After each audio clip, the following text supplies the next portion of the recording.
Preparing for an event by engaging in radical rest will assure that when the occasion arrives, the chronically ill will feel better than if they had not rested.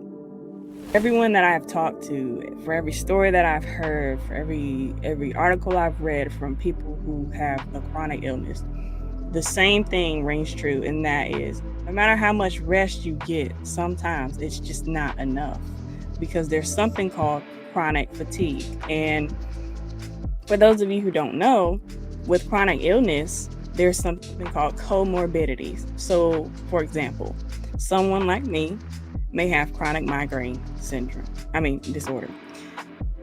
But a comorbidity is another condition that closely relates to that and also affects that primary condition. So for me, chronic fatigue affects the migraines just as much as hypermobility disorder, which I also have, affects migraines, as well as photophobia affects migraines. So understand that a lot of times when you're talking to somebody or you know a loved one and you're caring for them or doing life with them, a lot of times they're going through multiple layers. Like I said in the beginning, it's multifaceted. It's not a cut and dry process or experience for anybody.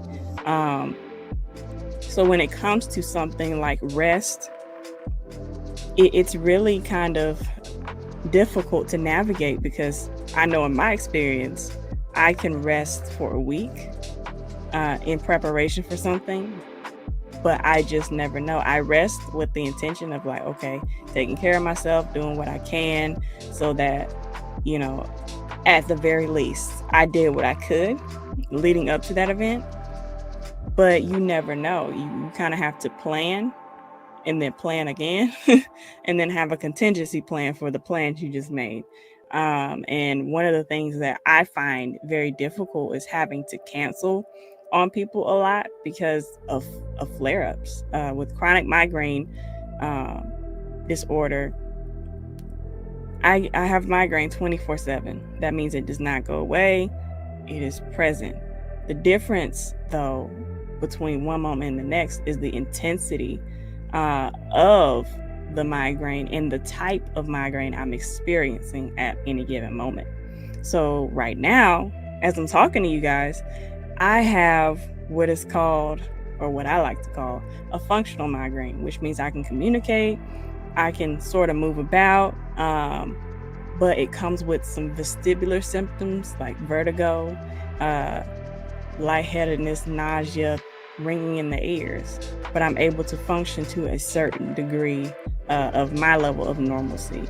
And so by that definition alone, I could end up 30 minutes from now, God forbid, 30 minutes from now experiencing a different type of migraine, maybe like a hemiplegic migraine where half of my body is paralyzed and weakened to the point where I cannot move that side of my body, in addition to all the typical symptoms of migraine and atypical symptoms.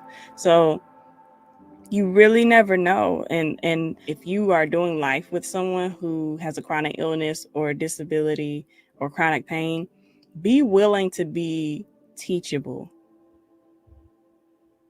Be willing to be teachable, because just like it feels like they're canceling on you yet again, imagine how they feel having pain or a certain set of symptoms yet again. It's very easy to be on the outside looking in like, oh, there they go, blaming it on whatever condition. But it's a lot harder to be on the other end of that, having a chronic illness, and give yourself grace. And you realize that very few really understand the gravity of what it means to live with a chronic illness.